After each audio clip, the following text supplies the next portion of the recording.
दें कि दिल्ली भी इन्हीं राज्यों में शुमार है जहां कोरोना का कहर बरपा है। रोजाना संक्रमण का नया रिकॉर्ड बन रहा है।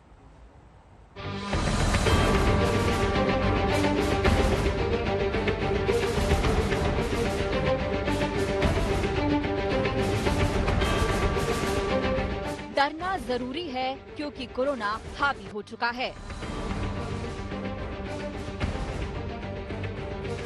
डरना जरूरी है क्योंकि दिल्ली में संक्रमण का रिकॉर्ड टूटता जा रहा है। डरना जरूरी है क्योंकि राजधानी के हालात बिगड़ते जा रहे हैं। अब ये चौथी वेव आई है जो बेहद खतरनाक है। डरना जरूरी है क्योंकि हमारी, आपकी और सबकी जिंदगी अनमोल है। दिल्ली हो या महाराष्ट्र, यूपी हो या छत्तीसगढ़, कोरोना वायरस ने स्थिति को नाजुक बना दिया है। अप्रैल 2020 की तस्वीरें देखिए, तब देश लॉकडाउन का सामना कर रहा था। आंकड़े आज की तुलना में काफी कम थे, लेकिन खौफ आज से बेहद ज्यादा था। तब दिल्ली की सड़कें सूनी पड़ी थी। आज राजधानी की सड़कों पर भीड़ है, गाड़ियां दौड़ रही हैं, मार्केट में लापरवाही दिख रही है। लोग मान नहीं रहे। कुछ लोगों के लिए बगैर मास्क के घूमना मानो शान की बात हो चुकी है। लापरवाही उनकी फितरत का हिस्सा है। सोशल डिस्टेंसिंग का मजाक उड़ाया जा रहा है और कोरोना इसी मौके का फायदा उठाकर अपनी पकड़ मजबूत करता जा रहा है। वैसे लोगों को हालात का अंदाजा नहीं। सबसे पहले आप राजधानी के आंकड़े देख लीजिए और समझ लीजिए कि हालात कितने गंभीर हो चुके हैं। 8 अप्रैल को 7,437 नए केस सामने आए, 9 अप्रैल को 8,521, 10 अप्रैल को 7,897 और 11 अप्रैल को 10,000 का आंकड़ा पार कर गया। लेकिन 12 अप्रैल को ये आंकड़ा 11,491 तक पहुंच गया, जो अब तक का रिकॉर्ड है।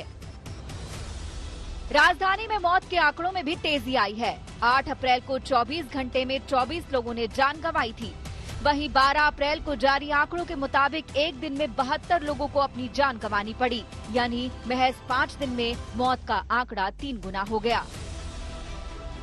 दिल्ली में कोरोना की ऐसी खतरनाक दस्तक ने पूरे सिस्टम को चैलेंज कर दिया। अस्पतालों में कमी दिखने लगी है, तो शमशान में कोरोना से जान गंवाने वालों के अंतिम संस्कार के लिए चिताएं भी आरक्षित करनी पड़ रही हैं।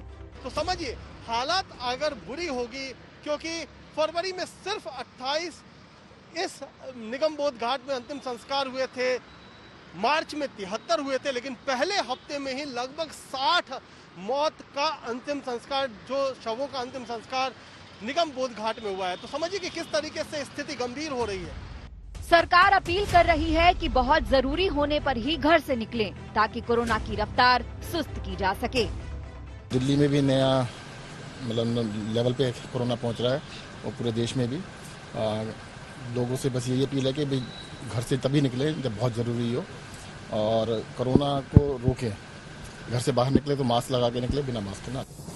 केजरीवाल सरकार बैठक पे बैठक कर रही है। अभी एक दिन पहले ही केजरीवाल ने संबंधित महकमों के आला अधिकारियों के साथ बैठक की और अपील की कि लोग बेवजह घर से बाहर न निकले। सरकार की गुहार के बीच दिल्ली के मशहूर कालका जी मंदिर में भी सावधानी बरतनी शुरू की गई। आज से शुरू हुए नवरात्रों के लिए मंदिर के आसपास की दुकानों को बंद कर दिया गया। एंट्री ई पास के जरिए शुरू हो गई है। 60 साल से ज्यादा उम्र के लोगों की एंट्री रोक दी गई है। फिर भी आज पहले दिन काफी भीड़ दिखाई दी। किस तरीके की तैयारियां इस बार मंदिर प्रशासन की तरफ से कोरोना महामारी के बीच जो है वो की गई हैं। भक्तों की सुबह से ही अच्छी खासी भीड़ जो है वो मंदिरों में फिलहाल जो है वो देखने को मिल रही है। इसके साथ साथ सोशल डिस्टेंसिंग, मास्क जैसे जो नियम है उनको किस तरीके से मंदिर प्रशासन की तरफ से फॉलो करने की तैयारियां जो है वो यहाँ पर की गई हैं। दिल्ली के झंडेवालन मंदिर को तो भक्तों के लिए बंद कर दिया गया है। बिगड़ते हालात के बीच ये फैसला अहम है, लेकिन जरूरी है कि प्रशासन सख्ती बरते और लापरवाही पर लगाम लगाई जाए, तभी हालात सुधरने की उम्मीद की जा सकती है। दिल्ली से सुशांत मेहरा, कुमार कुणाल और पंकज जैन के साथ आज तक ब्यूरो।